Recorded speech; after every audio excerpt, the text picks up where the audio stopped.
Welcome to another episode of Open World Chat. I am John Odom, one of the guys you always hear on this thing. The other one is Jim Dandino, who is here to make his voice known as well. How you doing, Jim? What up? I'm wonderful. Don't have a head cold anymore. I definitely still have it. It's terrible. Oh, I have a sore throat. Not COVID. It's not COVID. I tested like 3 times, so I'm clear. Can you catch COVID over Zoom? Maybe. I don't know. Has it evolved into that yet? I don't know. Do we have people we can? Are you guys people we can talk to about robo-COVID? Terrifying. Yes. You guys being Piper, Welch, and Kam Bielawski, whose name I just screwed up after discussing it. God, what the hell? Anyways, and I think these are two folks here. You're both PhD students at University of Vermont in Burlington, Vermont.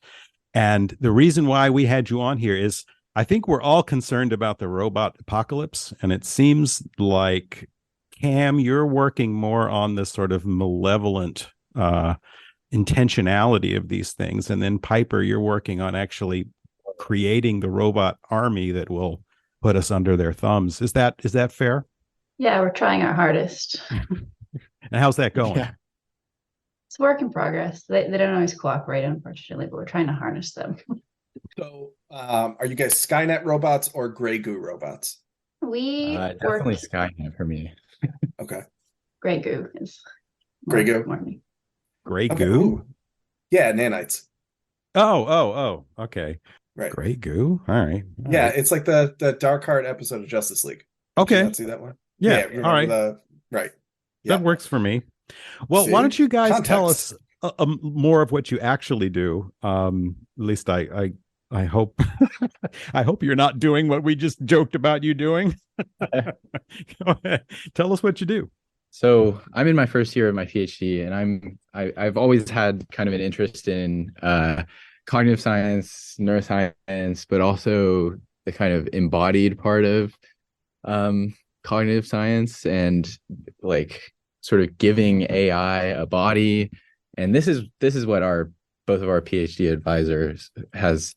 Josh Bongard, that's what he has spent his whole career on, is embodied AI and robots, which you can just kind of think of robots, right?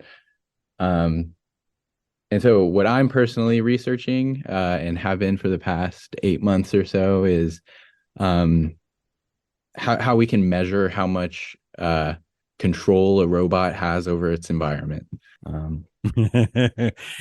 you going to start field testing here, down in the mind boggles, right? Which environment are you going to let loose these robots on to control? Yeah, currently it's a simulated environment, so pure physics simulations, but I hope one day to let loose some robots in the real world. Don't we supposedly all live in a simulation though? So it's always possible. Yeah. Piper, what about you? So I work more in soft robotics, so robots using non-traditional materials, specifically using biological materials, so cells. If you've heard of xenobots, our lab does evolutionary computation to evolve designs and shapes of robots. So it's just their morphology, not working with their brain or AI. So we use AI techniques to say this type of body design would be best for this type of task. So say you want like a locomotor, you should put a heart cell here, and the skin cell should be the rest. Maybe the heart cell can push it along. So we do AI to design that type of thing. And then we send our designs over to our biology colleagues at Tufts University and Dr. Mike Levin's lab.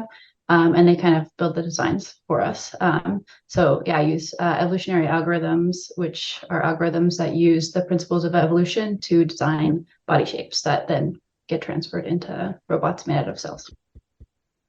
Oh my God, this is so much worse than I thought. Kam, why don't you give us a sense of, dig into the real world applications a little bit of what you're doing. Scare me some more. Come on, terrify me. I can hide under my desk while we're talking. I can actually, this is something I've been thinking about recently. If I can expand a little bit on the sort of measure of control that I talked about that I'm researching. Oh, expand away. We are expansive here by all means. Yeah, this is super speculative and dangerous. But if we're trying to get scared, I'm I'm happy to like try to form my thoughts on this as we go. But this measure of control has a name. It's called empowerment. And it's this information theory metric. There's this, without going too into the weeds, it measures how much information an agent, say a robot or a human or any kind of like agent you can kind of distinguish from an environment, how much its actions control the environment. So you can kind of quantify actions and you can quantify sensor states. So how does it perceive the environment? And this empowerment metric computes the mutual information between an agent's actions and its later sensor states. So by computing empowerment, it's essentially it's a measure of control because it's the robot sort of acts on the world. The world has a bunch of randomness that goes on in it that affects obviously a bunch of different things, but it also affects how the robot perceives the world. So a robot takes actions on the world and then later perceives the effects of its actions. And the more that those two things are sort of aligned, or the more that those two things can sort of be like, the more information that those two things have in common, then we say that robot has more control over its environment. Okay. So now if we take that maybe a step further and we try to optimize this metric and we try to maximize, let's say, the amount of control a robot has over its environment. This is where I start to, like, if you take that to the extreme and you really make a very, very, very powerful this is important, a very powerful and embodied AI. So give an AI some kind of body and a way to affect the world, then maximize the amount of control it can exert on its environment, then you can kind of think of how the different kinds of actions it might take to exert the control on its environment. Piper, we got to bring you into this. You mentioned some of the real world applications of what you're doing, but that seems even more Pandora's box, you know. Oh yeah, Jim's here too. He might have some questions. That other guy, yeah, whose mic doesn't work, so you know, who cares? For fuck's sake. I heard that part. All right, good. That worked out. Okay. That's okay. So, I put the little parental notification on all our shows just in case. Fucking A right. Thank you. Yeah, there you go. So Kam works with stuff, you know, kind of larger scale existing within the environment. Piper, you work with stuff at a smaller scale and kind of rearranging it to fit its own environment or programming it to do more specific tasks. Is that a accurate read? Yeah, so I work on things that are more like the replicating in, like, so I do an in silico thing that in vitro, it's on the cellular level. So very small scale. Our robots don't have any type of like neural network or information gain type of thing because they're just made out of cells. They're made out of frog embryo cells. So yeah, we just are dealing with their morphology, just their body shape. So Kam is talking about the connection between brain and body, but in my work, we only have body. So kind of some of the applications that we are thinking of because our robots are made out of cells, they don't contribute to pollution or any type of thing that traditional robotic materials create in the environment. So one of the proposed applications is microplastic cleanup. If you put our cellular robots into like an ocean environment and let them loose in the sea, you can design a morphology that is maybe like a Pac-Man shape that will kind of collect the tiny microplastics until they are large enough to be buoyant and float up to the top, or maybe a larger robot. Maybe Cam can make an embodied larger robot that will come and collect the microplastic things. So that's one application. Another application is along kind of oil pipelines. If there's a spill, if we put our bots like along the spill, and if they could detect that and then cause some type of effect on the environment, that from aerial imagery, it would be obvious that there had been an oil spill. If you think of like fruits, how you put different fruits together and they like ripen quicker because of the gases that they do. If we had a bot that could output some type of gas and have some type of effect on the environment that would be visible from aerial imagery, then we wouldn't have to have, people like going down oil pipelines to like check for leaks manually.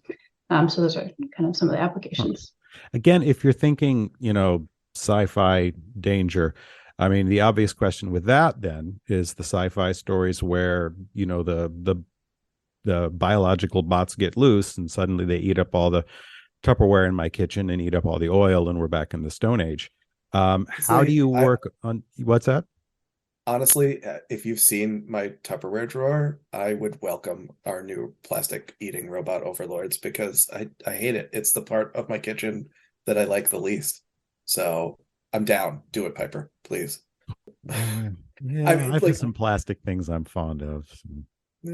We're focusing a lot on the scary parts, but there's medical delivery applications to this potentially too, right? I mean, you can design cells that'll deliver medicine, targeted chemotherapies and stuff, and gene therapies for cancer treatment, right? Yes, that's a potential application. If we were to design a bot that could carry a payload, and if we could control its behavior enough so that it would go to a targeted location. So things like, like a chemotherapy or like a pain relief drug, those types of things. So I want to roll this back. I want to know, how did you guys get to this point? Because this is hyper technical, extremely complicated. You guys are obviously brilliant thinkers. Piper, how did you end up in this field? Like what is the life journey that brought you to this stage? Yes. So I went to undergrad, and in undergrad, I wanted to be a physician. So I started taking all of the biology classes. I really was inspired by biology. And then I took intro to computer science, which I really enjoyed. And I saw it as kind of an interdisciplinary tool to be able to apply to different fields. So I worked in computer science and the humanities and computer science and biology. And so just like working in this intersection, I was, very interested in evolutionary computation, which is applying the principles of evolution to different things in simulations. So we work in evolutionary robotics. So I kind of went from evolutionary computation, evolutionary robotics. I found Josh's lab, who has this great collaboration with the Tufts group. It was very interdisciplinary with robotics, biology, and biochemistry and computer science.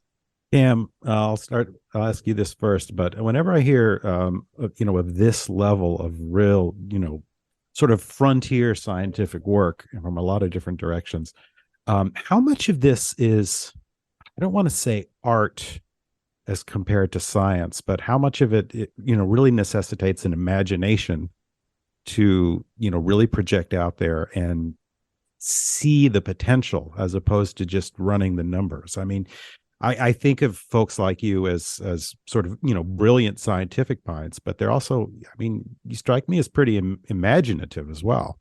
Is that fair? Yeah, that's a really interesting question that I haven't thought about it a ton, but I know a lot. I know there's a lot of scientists who kind of, I should say first that, in our lab, we want to be as scientific as possible, right? We want to make sure we are doing good control experiments. The claims that we're making in our papers are, solid, backed by solid evidence. And obviously, like that is the goal of science, is to, pursue truth, add to the body of human knowledge, and do so rigorously and not deceive ourselves in the process. And because, for me, like, our ability to deceive ourselves is very, very large. But yeah, in terms of imaginativity, I certainly err on the side of just, being as imaginative. I like to send my imagination to the edge of wherever it can go, and hopefully stay tethered to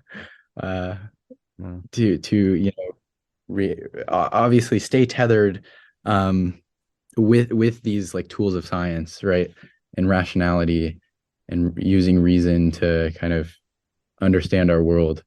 But yeah, I certainly like to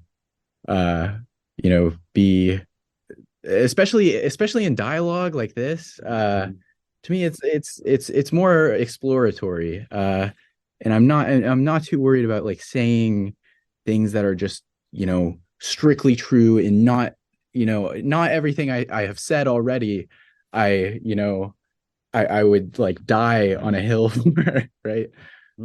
So I don't know. I think some of the best scientists in history, like Claude Shannon or John von Neumann, or some of these like great scientists have this imagination to them. Richard Feynman, they have this ability to go out and explore ideas in this really wild way, but also, stay rigorous in what they actually believe. So I think it's a balance, personally. Piper, what do you think? Are you as much an artist and a visionary as a scientist here? I think less. I think evolution is kind of the artist in our work.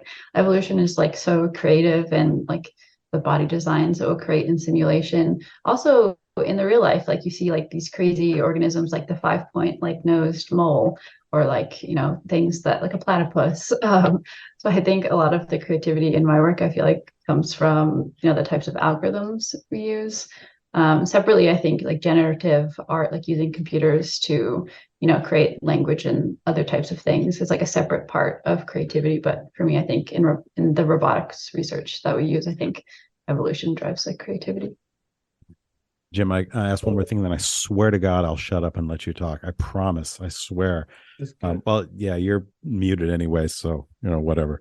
What I think the obvious sort of difference between what you're doing and evolution, I mean, sort of speaking broadly of evolution is the blind watchmaker, right? Things happen and they stick or they don't stick. Whether they're an advantage in the environment, or at least they're not a disadvantage. But what I mean, that's natural selection. You're doing more something, I guess I almost want to say unnatural selection. Do you think the tools are the same, but isn't, in a sense, what you're doing sort of really fundamentally a separate animal than what we think of as evolution?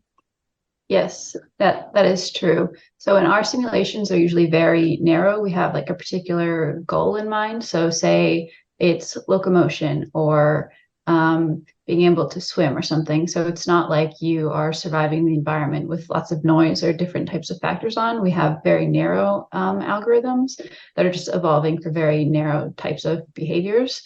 So we create simulations that have the 4 principles necessary for evolution via natural selection, which is variance, time, and inheritance, and competition. So in these very narrow simulations that we have, we can evolve very specific behaviors, but it's a struggle to evolve general behaviors. So yeah, it has its limitations, definitely. Artificial selection, not unnatural. And natural sounds super, like, supernatural Scary. supernatural selection. Yeah, we're only choosing for eldritch qualities there. So what have you guys imagined but not been able to do yet that you want to accomplish in your careers? And it can be super technical. Like, please, like at this point, I don't think I need to reiterate, but please do not be afraid to get nerdy. Something that I'm gonna start doing next year is working on swarms of robots, and especially swarms of robots that can sort of come back together and have like one robot or be mini robots, and vice versa, to the sort of robots that can have the ability to do both. I would really like to be able to engineer these types of robots, and I think it would be cool. Also, if there were, we're starting a big project next year in our lab on sort of hierarchical swarm robots is kind of what I'm calling. You can think of it as like matryoshka robots, where you have maybe one big robot at the top level, and then it can deploy several smaller bots, and then maybe those bots can deploy nanobots to do different tasks at different scales. I think that would be really awesome. So Cam, like a hive, right? Yeah. Yeah. I mean, not the same, in that the queen bee is not actually giving orders to her subordinates in the hive, but it is. I mean, maybe. Why not? It's true. We don't know that. Piper, what about you? Well, he knows that. That's the point. Yeah, so the current kind of limitation with my work on cellular robots is the knob of control, kind of trying to decide or discover ways to control them. With traditional robots, you have precise control because you control their electricity input and that kind of thing. So for my research, what we're kind of the general goal is what knobs of control exist. And other types of robots with different types of sensors, you can control them using magnetic fields or optics or some type of chemical input. So kind of the big limitation and open question in the biobot research is, what are the knobs of control? How do we use the knobs of control? And how do we harness them for the goals that we want to see out of the bots? So if you haven't noticed, Jim tends to ask the intelligent questions, and I'm very esoteric and have my head up in the clouds. So along those lines, actually, I mean, both of you all are going to be doing work that have, at least to the eyes of society writ large, possible ethical components or ethical consequences, I suppose. Is that something either of you all, does it ever enter your mind? Are there places you wouldn't want to go with this? And I mean from your perspective, not necessarily a critique of the goofiness you get from society, which in a lot of cases will just be, don't touch any of this stuff at all. What are you doing? But are there things you want to watch for that could be, ethically consequent? And either one of you, maybe or both of you, grab that one. How could it be used for evil? Maybe you can go ahead. So at the current state in our bots, they can only exist in a specific kind of microenvironment.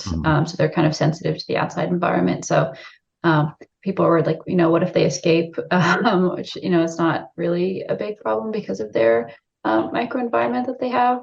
But kind of maybe like a hypothetical evil is like, if you, like we were talking about earlier, like, if you design one for a chemo, like to carry a payload, what if you put like some type of poison in a bot and like put it in somebody's environment? Like that could be an issue. But currently, because the technology is limited in the control that we have of them and their ability to kind of survive outside of the environment that they have, there isn't so many concerns with that. yet. We're working on making them better. So maybe there's future concerns. But for now, I think because of the limitations, I don't feel any ethical concerns. Mm-hmm. What about you, Cam? You worried about, and in your case, I'll narrow down a little bit more. I mean, when you're talking and about AI in general, I mean, how can we not talk about Chat GPT, right? It's everywhere.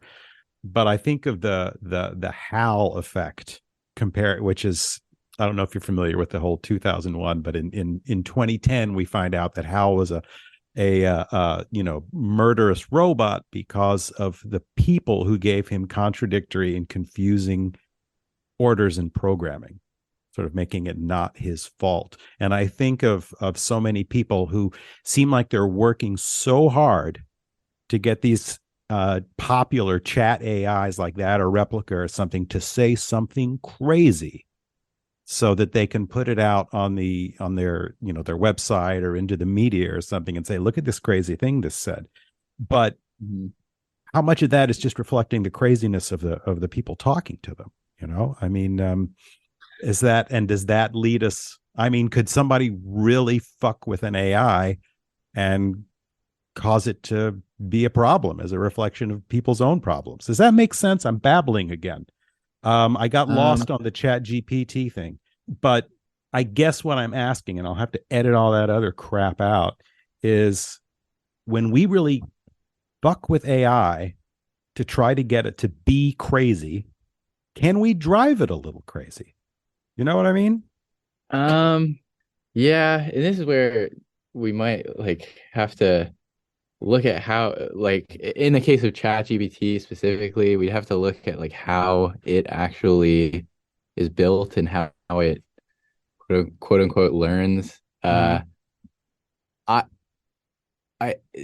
and we have to be very careful about anthropomorphizing it too much, because it really is just this big computer system, this really, really monstrous neural network with a bunch of matrix multiplications happening within it.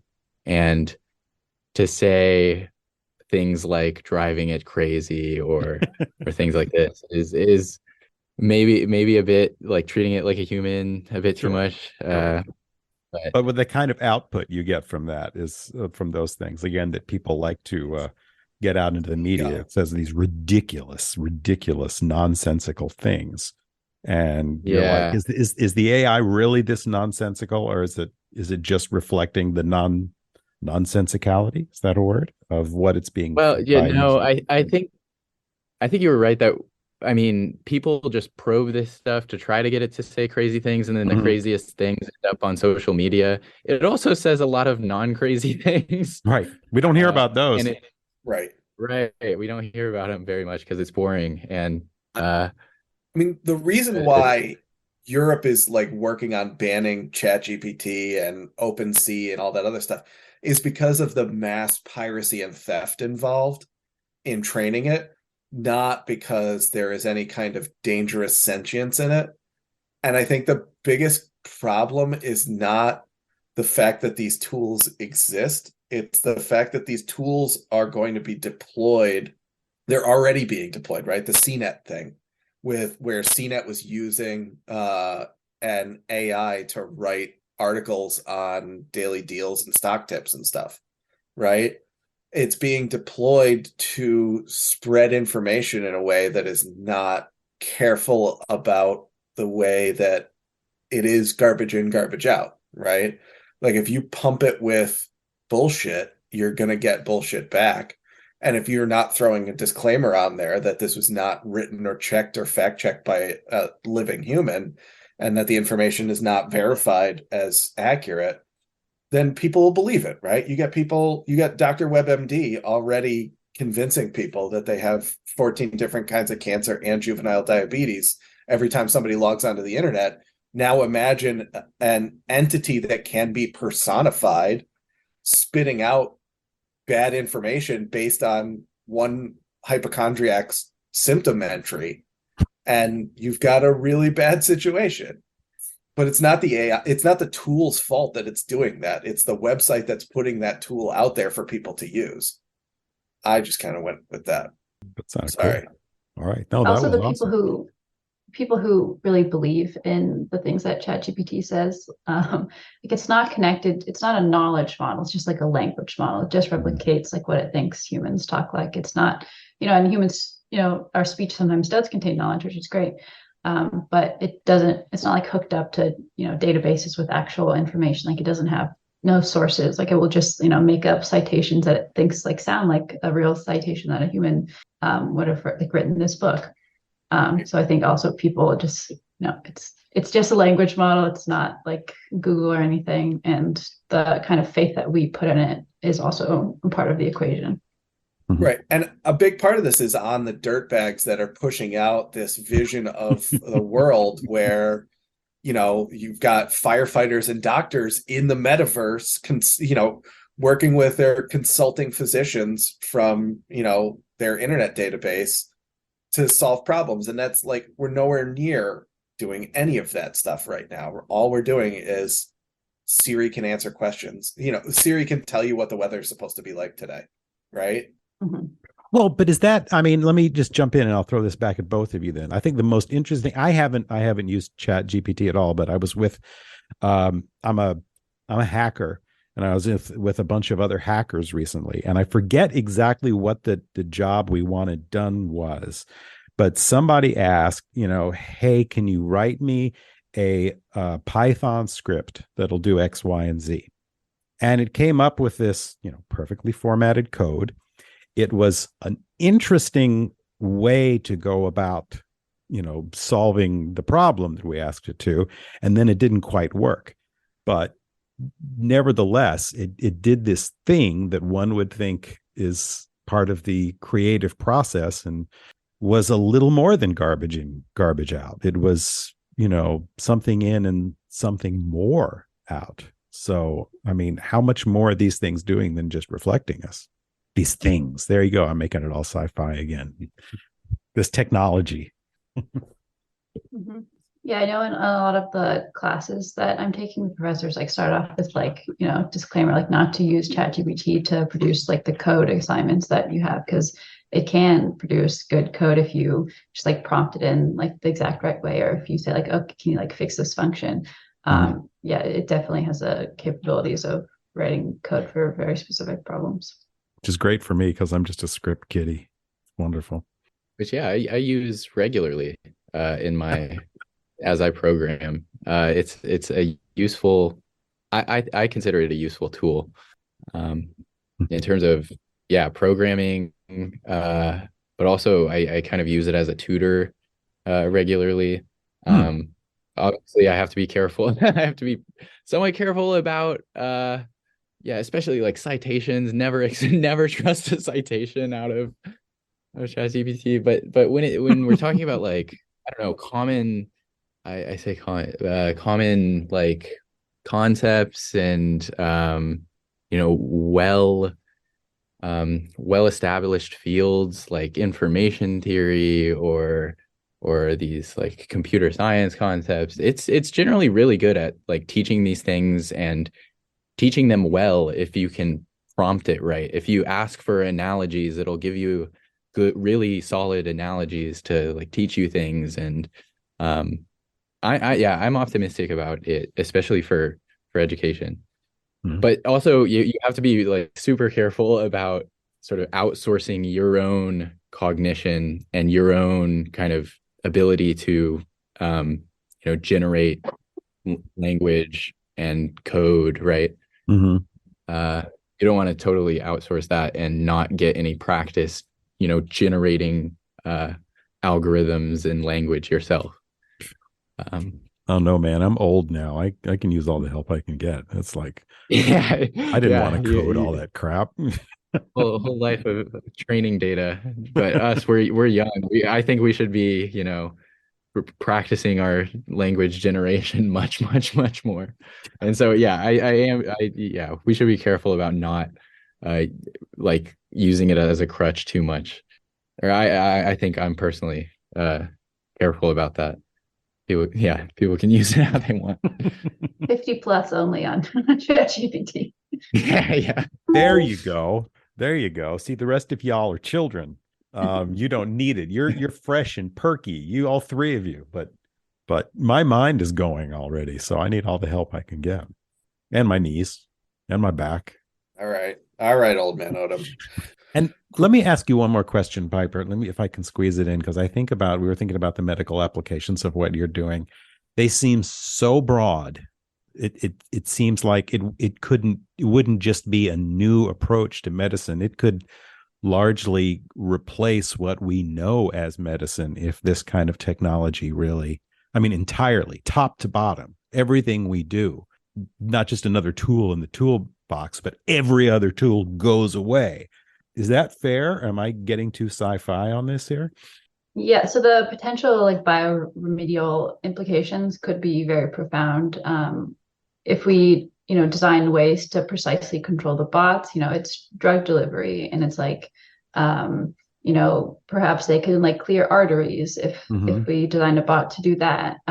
Well, yeah, do some of the stuff that the drugs are doing, even not even necessarily delivering the drugs, but delivering the medicine. Just go take care of what the medicine, who cares about antibiotics? You go deal with these bacteria and we'll catch up with you later. I mean, it just seems like there's no limit.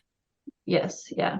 The potential applications are, sky's kind of the limit on, we can design their shapes into like different shapes depending on the thing. And, what if we made them out of human cells so that, they could just be in the body and not have any foreign tissue like rejection type of thing happen. Yeah, definitely the creativity of, our lab is kind of the limit of where they could go. And hopefully we don't have any limit on creativity. Cool. Excellent. Also, if you're interested in checking out more about that, our biology colleagues at Tufts University, Dr. Mike Levin, started a company called Morphoceuticals. I think Morphoceuticals Inc. And it's all about this kind of like new kind of frontier of a different kind of medicine where it's not drugs, but it's kind of this morphological approach to medicine. And they've already done some really cool things. Like they regrew a frog leg over the span of a year, and just frogs using do not regrow their legs usually. Yeah, frogs don't regrow their legs naturally, but they just used electrical stimulation on frogs to have it regrow a fully functioning leg over the span of a year. And like that's super exciting, right? Like, can we do that as humans? So it's cool. It's really exciting stuff and an exciting like field to be near. Awesome. The combination, I guess you all are too young to have watched Stargate SG-1, right? Yeah. Never watched that. Yeah. All right, never mind. I was thinking I won't bring it up. No. I mean, other than the fact that I just already did. But there's stuff in there, just like what you're saying, but both of you, all of it working together, but never mind. Old man Odom's back at it again. Well, Kam and Piper, thank you so much. Thank you so much for joining us today. Where can folks find your research? Where anybody who's interested in learning more about what you're working on, where can we steer them?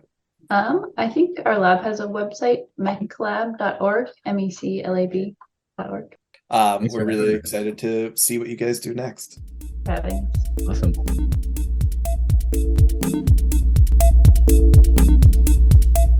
Our theme music is by Christopher Piatek, and the sound engineering is by John Odom. So if the sound sucks, it's my fault.